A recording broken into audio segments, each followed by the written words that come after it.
کی کہانی میں پاکستان کی ترقی کی کہانی پنہاں ہے، چونکہ ہر دفعہ جب میں نے یہ عہدہ سنبھالا اور ہم نے پاکستان کی ترقی کے منصوبے بنائے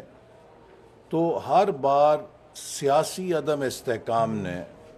ان منصوبوں کو متاثر کیا، اور آج پاکستان کا سب سے بڑا ترقی کا چیلنج یہ ہے کہ ہم اپنی قومی ترقی کو ایک پائیدار ترقی میں تبدیل کرنے کے لیے کس طرح ملک میں سیاسی استحکام اور پالیسیوں کے تسلسل کو قائم کر سکتے ہیں، چونکہ دنیا میں کسی بھی ملک نے اپنے ترقی کے منصوبوں میں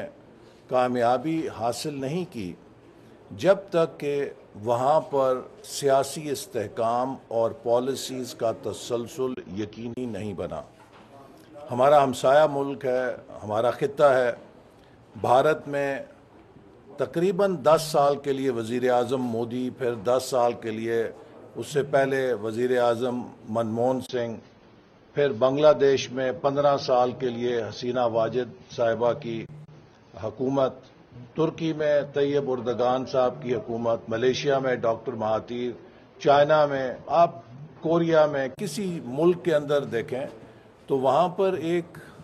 سیاسی کانٹینیوٹی اور سٹیبلٹی نے بڑا کلیدی کردار ادا کیا ہے، جبکہ ہمارے ہاں چاہے ویژن 2010 تھا، خواہ ویژن 2025 تھا، یا کوئی بھی 5 سالہ منصوبہ تھا، ہماری پچھلی سال کی تاریخ ہے اس میں وہ بری طرح پولیٹیکل انسٹیبلٹی سے متاثر ہوئے۔ تو اس لیے میں پھر ایک نئے عزم کے ساتھ اس کام کو آگے بڑھانے کے لیے جو ہم نے اگست 2022 میں ٹرن اراؤنڈ پاکستان کے لیے 5 ایز فریم ورک کی صورت میں تیار کر کے روڈ میپ مرتب کر کے چھوڑا تھا، اس پر پوری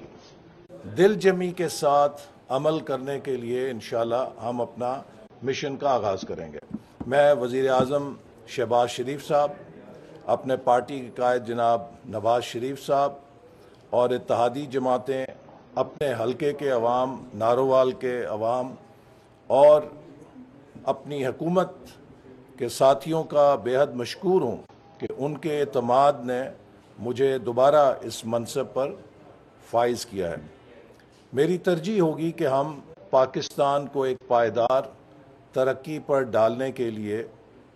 ایسی ٹھوس منصوبہ بندی کریں جس سے ملک میں ایک جاب کریشن کے لیے، نوجوانوں کی ترقی کے لیے انٹرپرینوریل ایکو سسٹم پیدا ہو سکے، جس کی پشت کے اوپر جدید اور ماڈرن انفراسٹرکچر ہو، چونکہ ہم جس دنیا میں آئندہ 10 سالوں میں داخل ہونے والے ہیں اسے ٹیکنالوجی، بالخصوص ڈیجیٹل ٹیکنالوجی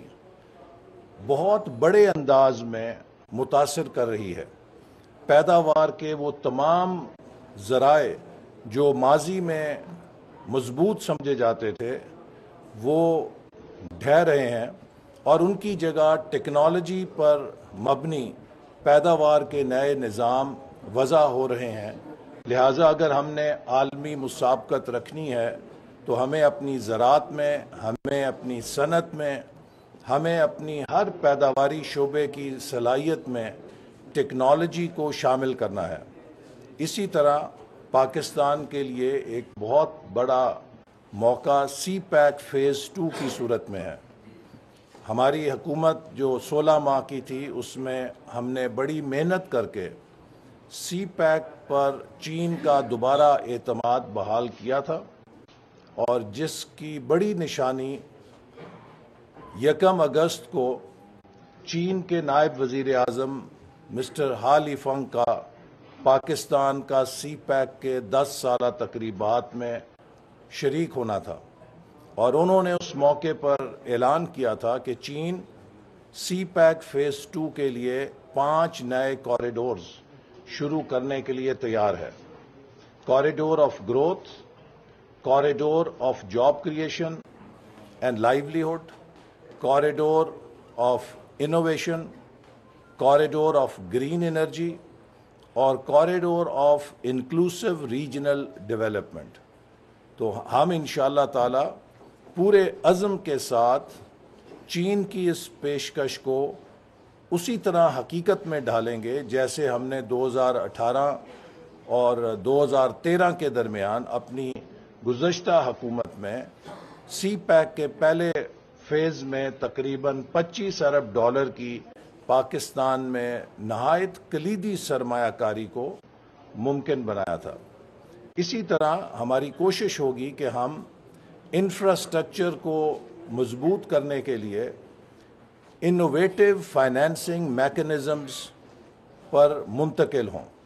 چونکہ پاکستان کی جو اس وقت معاشی صورتحال ہے اس میں بہت کم سپیس ہے. اس وقت جتنا ترقیاتی بجٹ ہے، جتنا جاری بجٹ ہے، جتنی ہماری ملک کی پینشن ہے یا دفاعی بجٹ ہے، ٹوٹل ہمارا بجٹ قرضوں پر چل رہا ہے. پاکستان کی وفاقی حکومت کے بجٹ میں کل محاصل 7,000 ارب روپے ہیں اور قرضوں کی ادائیگی میں ہی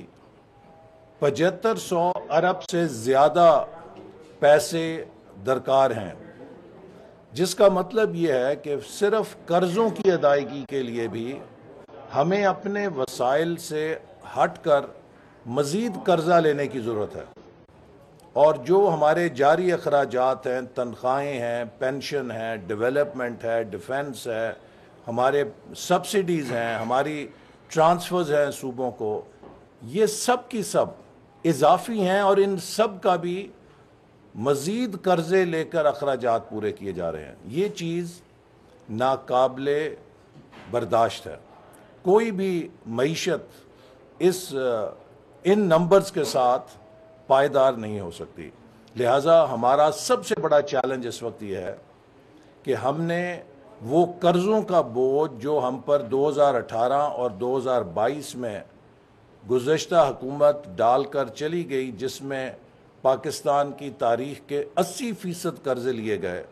اور وہ پاکستان کو قرضوں کے دلدل میں پھینک کر چلے گئے اپنی نالائکی اور نااہلی سے. اب ان قرضوں کی ادائیگی کے لیے ہم پاکستان کی پیداواری صلاحیت میں کیسے اضافہ کریں. پاکستان کا مستقبل، پاکستان کی زراعت کی پیداوار میں اضافہ، پاکستان کی صنعت کی پیداوار میں تیز اضافہ، پاکستان کی سروس سیکٹر میں تیزی کے ساتھ پیداواری صلاحیت میں اضافہ، پاکستان کی ٹیکنالوجی اور آئی ٹی سیکٹر میں صلاحیت میں اضافہ، اور سب سے بڑھ کر جو ہمارے 5 E's کا بنیادی پلر ہے کہ پاکستان کو ایک ایکسپورٹ لیڈ گروتھ معیشت میں کیسے ڈھالا جائے. میں پہلے بھی یہ بات کہتا تھا اور اب پھر دہراؤں گا، ہمارے مستقبل کا انحصار اس بات پر ہے کہ ہم $30 ارب کی ایکسپورٹ سے $100 ارب کی ایکسپورٹ پر کیا 7-8 سالوں میں پہنچیں گے یا 15 سالوں میں پہنچیں گے. ہماری بقا اس میں ہے کہ ہم یہ سفر 7-8 سالوں میں کریں، اور اس کے لیے حکومت کی تمام قوت، حکومت کے تمام وسائل ہمیں پرائیویٹ سیکٹر کو مضبوط کرنے میں جھونکنا ہوں گے. اور پرائیویٹ سیکٹر کے لیے بھی ضروری ہے کہ ہر پاکستان کا بزنس مین بریف کیس اٹھا کے سیمپل اس میں ڈالے اور دنیا کی منڈیوں میں پاکستان کے برانڈ کی ساکھ کو قائم کرے اور پاکستان کے لیے ایکسپورٹ کے آرڈر حاصل کرے. چونکہ ہماری سالمیت، خود مختاری، سلامتی، ترقی، خوشحالی سب کا دار و مدار اس میں ہے کہ ہم کس قدر تیزی سے فورن ایکسچینج ارن کرنے والی معیشت بنتے ہیں، چاہے وہ ایکسپورٹس کے ذریعے ہے، چاہے وہ فورن ڈائریکٹ انویسٹمنٹ کے ذریعے ہے، خواہ وہ ریمیٹنسز کے ذریعے ہے. تو ہم انشاءاللہ تعالیٰ کوشش کریں گے کہ پلاننگ کمیشن جہاں یہ سارے منصوبے اور یہ سب پاکستان کی ترقی کا جو فوری تقاضے ہیں انہیں پورے کریں.